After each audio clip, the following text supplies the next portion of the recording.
നമസ്കാരം, ഞാൻ സുനിൽ സുന്ദർ. എൻ്റെ ചാനലിലേക്ക് നിങ്ങൾക്ക് എല്ലാവർക്കും സ്വാഗതം.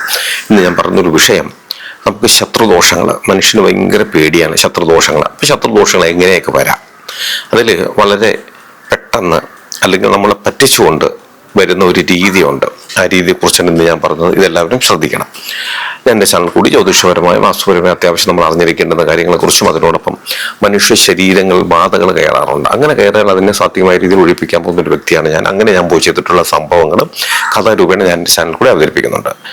നിങ്ങൾക്ക് ജ്യോതിഷപരമായി വാസ്തുപരമായി എന്തെങ്കിലും കാര്യങ്ങൾ അറിയണം, അത് ഞാൻ പറഞ്ഞാൽ മതി എന്നുണ്ടെങ്കിൽ ഇപ്പോൾ ഈ സ്ക്രീനിൽ എഴുതി കാണിക്കുന്ന എൻ്റെ ഓഫീസിൽ ഓൺലൈൻ ബുക്കിംഗ് നമ്പറിൻ്റെ നമ്പറിലേക്ക് വിളിച്ചോളൂ. ഒന്ന് രണ്ട് ചെറിയ കാര്യങ്ങളുണ്ട്, അതനുസരിച്ച് നിങ്ങൾ ബുക്ക് ചെയ്യണം. അങ്ങനെ നിങ്ങൾ ബുക്ക് ചെയ്താൽ നിങ്ങൾ ചോദിച്ചിരിക്കുന്ന അല്ലെങ്കിൽ ചോദിക്കുന്ന ജ്യോതിഷ വാസ്തുപരമായ കാര്യത്തിൻ്റെ മറുപടി ഞാൻ നിങ്ങൾക്ക് തരാം. അത് കേട്ടിട്ട് നിങ്ങൾക്ക് എന്നെ തിരിച്ചു വിളിക്കുകയും ചെയ്യാം. അപ്പോൾ നമുക്കിന്നത്തെ വിഷയത്തിലേക്ക് കിടക്കാം.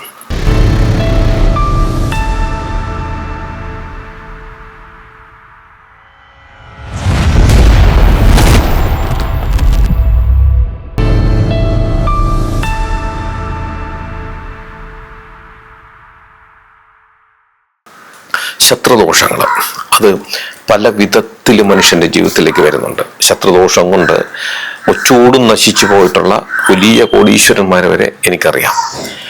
പരിഹരിച്ചിട്ടുള്ളതുകൊണ്ട് ഒരിക്കലും പരിഹരിക്കാൻ പറ്റാത്ത വിധം അതപ്പതിച്ചു പോയിട്ടുള്ള ഒരുപാട് കേസുകളും ഉണ്ട്. അപ്പം ശത്രുദോഷം എന്ന് പറയുന്നത് അത് നമ്മൾ ഒരുപാട് സൂക്ഷിക്കണം.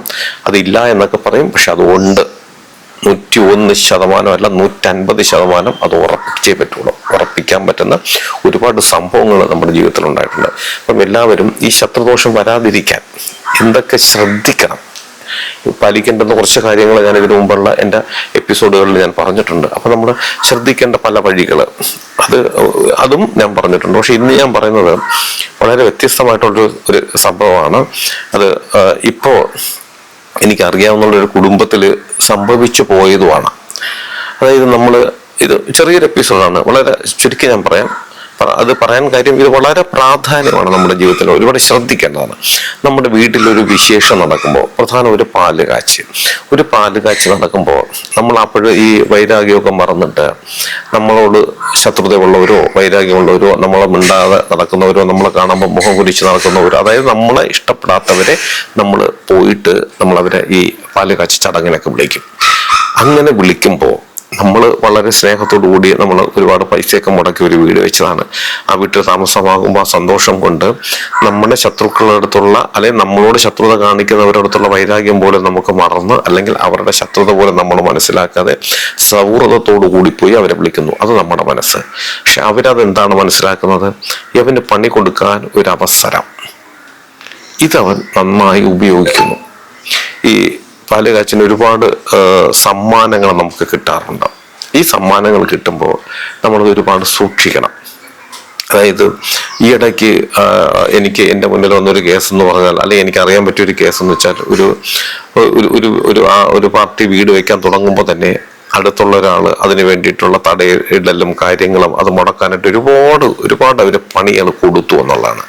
പണികൾ കൊടുത്തതിന് ശേഷം പക്ഷെ ഇവർക്ക് അങ്ങനെ ഒരു വിരോധം അവരോട് തോന്നിയില്ല. പാല് കാച്ച സമയമായപ്പോഴത്തേക്ക് അവരെ പോയി വിളിച്ചു. പക്ഷെ അവര് ഒരു വിഗ്രഹം കൊണ്ട് കൊടുത്തു. വിഗ്രഹം എന്ന് വെച്ചാൽ അവരുടെ വീട്ടിലെ പ്രധാന വാതിലിൻ്റെ മുന്നിൽ വെക്കാനായിട്ടുള്ളൊരു പോസിറ്റീവ്, എല്ലാവരും പോസിറ്റീവിന് വേണ്ടിയിട്ട് വീടിനകത്തും സ്ഥാപനത്തിലും വാഹനത്തിലൊക്കെ വെക്കുന്ന ഒരു വിഗ്രഹമാണ്.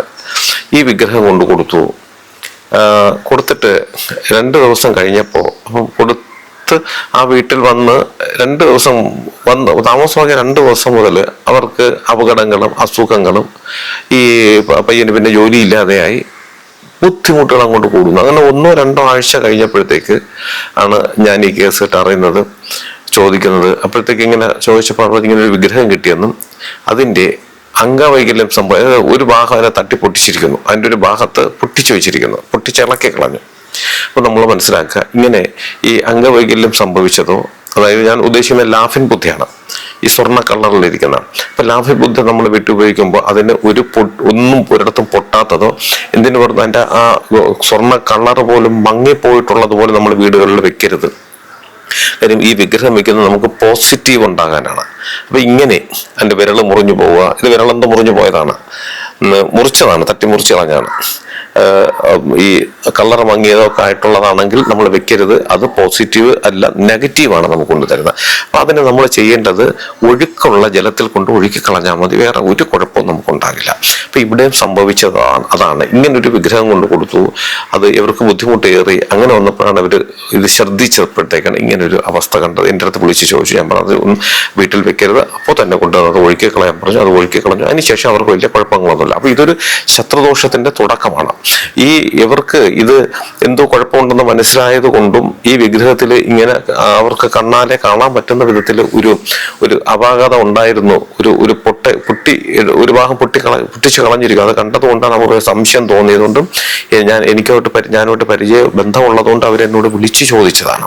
അപ്പോഴത്തേക്കാണ് ഈ ഒരു അവസ്ഥ പറഞ്ഞപ്പോൾ ഞാൻ അത് തന്നെയാണ് എൻ്റെ പ്രധാന കാരണം, എടുത്തു മാറ്റിക്കോളൂ. അപ്പൊ അവർക്ക് എന്ത് ചെയ്യണമെന്ന് അറിയില്ല. അപ്പൊ നിങ്ങൾക്കും ഇങ്ങനെയൊക്കെ കിട്ടുന്നുണ്ടെങ്കിൽ നിങ്ങൾ ചെയ്യേണ്ടത് അതിന് ഒഴുക്ക് ജലത്തിൽ ഒഴുക്കി കളയുക എന്നുള്ളതാണ്. അപ്പൊ അതിനുശേഷം ഒരു 2 ദിവസം കഴിഞ്ഞപ്പോൾ തന്നെ അവരുടെ അവസ്ഥ വീണ്ടും മാറി നല്ല അവസ്ഥയിലേക്ക് പോയി എന്നുള്ളതാണ്. അപ്പൊ നമുക്കൊരു പൂജയോ കാര്യങ്ങളോ ഒന്നും ചെയ്യേണ്ടി വന്നിട്ടില്ല. അപ്പം ഇത് ശത്രുത ദോഷം ഉണ്ടാക്കുന്നതാണ്. മറ്റുള്ളവനെ നശിപ്പിക്കാൻ, മറ്റുള്ളവന്റെ നന്മയിൽ കണ്ട് സഹിക്കാൻ പറ്റാതെ അസൂയ പൂണ്ട് നടക്കുന്ന ഒരുപാട് ഇതേ കണക്ക് കൂടപത്രങ്ങൾ ചെയ്തു കൊടുക്കുന്ന ആൾക്കാരുണ്ട്. അവരൊക്കെയാണ് ഇങ്ങനെയുള്ള സംഭവങ്ങൾ ചെയ്യുന്നത്.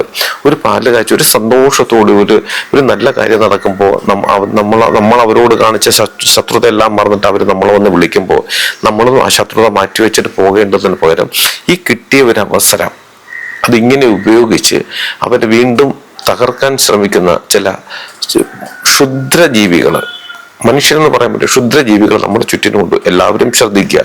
ഇതുപോലുള്ള വിശേഷ ദിവസങ്ങൾ കിട്ടുന്ന സമ്മാനങ്ങൾ, അത് ഇതുപോലുള്ള വിഗ്രഹം മാത്രമല്ല, എന്തായാലും അത് നിങ്ങൾക്ക് ഇഷ്ടപ്പെട്ടില്ല, അതെന്തെങ്കിലും അംഗവൈകല്യം സംഭവിച്ചതാണ്, അത് വന്നതിന് ശേഷം നിങ്ങൾക്ക് ബുദ്ധിമുട്ടുണ്ടാകുന്നു എന്നുണ്ടെങ്കിൽ നിങ്ങൾ തീർച്ചയായിട്ടും അതിനെ കൊണ്ടുചെന്ന് ഒഴുക്ക് ജലത്തിൽ തന്നെ ഒഴുക്കി കളയുക. അല്ലാതെ അടിച്ചു പൊട്ടിച്ച് കളയുകയോ മറ്റൊരു പൊട്ടക്കിണറ്റിൽ കൊണ്ടിടുകയോ ഒന്നും ചെയ്യരുത്.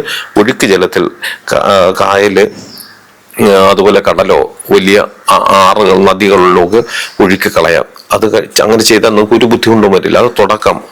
പക്ഷെ ഇത് നമ്മളിലേക്ക് ഇതിന്റെ ആ ഒരു കണ്ടന്റ് വ്യാപിച്ചു പോയാൽ പിന്നെ ഒഴുക്കി കളഞ്ഞാലും നമുക്കത് ഗുണമില്ലാത്ത അവസ്ഥയിലേക്ക് വരും. അപ്പൊ സമ്മാനങ്ങൾ കിട്ടുമ്പോൾ വെറുതെയാണ് കൊണ്ട് തരുമ്പോൾ സ്നേഹമുള്ളവർ തരുന്നത് നമുക്ക് ഗുണമുള്ളതായിരിക്കും. പക്ഷെ നമ്മുടെ ശത്രുക്കൾ തരുമ്പോൾ അതിന് നമ്മൾ ഒരുപാട് ശ്രദ്ധിക്കണം.